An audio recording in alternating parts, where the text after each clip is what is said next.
കോഴിക്കോട് SIക്ക് കുത്തേറ്റു. സ്റ്റേഷന് സമീപത്തെ ഹോട്ടലിൽ പ്രശ്നം നടക്കുന്നുവെന്ന് അറിഞ്ഞ് എത്തിയപ്പോഴായിരുന്നു അക്രമം. സംഭവത്തിൽ നിരവധി കേസുകളിൽ പ്രതിയായ പ്രമോദിനെ പിടികൂടി. അനഘ ഹർഷനിലേക്ക് പോകുന്നു. അനഘ, എന്താണ് സംഭവിച്ചത്?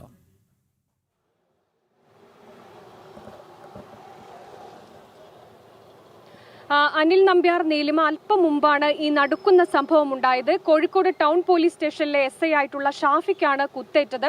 ഈ പോലീസ് സ്റ്റേഷന്റെ മുൻവശത്ത് ഹോട്ടൽ ഉണ്ടായിരുന്നു. ഈ ഹോട്ടലിൽ എത്തിയതായിരുന്നു SI.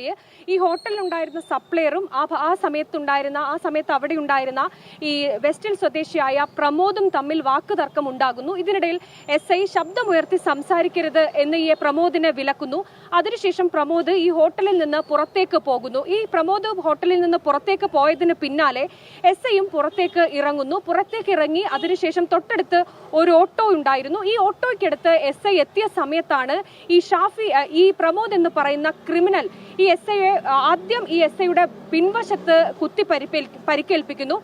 ആ സമയം SI ഈ കയ്യിലുണ്ടായിരുന്ന കത്തി പിടിച്ചു മാറ്റാൻ ശ്രമിക്കുന്നുണ്ടായിരുന്നു. അത് തടയാൻ സാധിക്കുന്നില്ല. പിന്നീട് വയറിൽ കുത്തേൽക്കുന്നു.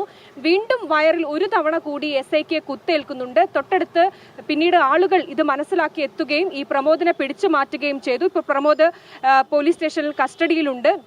അതായത് കുത്തി പരിക്കേൽപ്പിച്ച ഈ പ്രമോദ് നിരവധി ക്രിമിനൽ കേസിലെ പ്രതിയാണ് എന്നാണ് മനസ്സിലാക്കാൻ സാധിക്കുന്നത്. എന്തായാലും SIയുടെ ആരോഗ്യനില തൃപ്തികരമാണ്. ഓക്കെ അനഘ, ഏതായാലും വലിയ ദാരുണമായൊരു സംഭവമാണ് കോഴിക്കോട് ഉണ്ടായത്. നഗരമധ്യത്തിലാണ് സംഭവിച്ചിരിക്കുന്നത്. ആ ദൃശ്യങ്ങൾ എത്രയോ ഭയാനകമാണ്. നമ്മുടെ ക്രമസമാധാന പാലനം ക്രമസമാധാന നില എവിടെ എത്തി നിൽക്കുന്നു എന്നതിൻ്റെ മകുടോദാഹരണമാണ് നമ്മൾ കോഴിക്കോട്ടെ ഈ തെരുവുകളിൽ കാണുന്നത്. പോലീസുകാർക്ക് പോലും രക്ഷയില്ല. അതെ. യെസ്.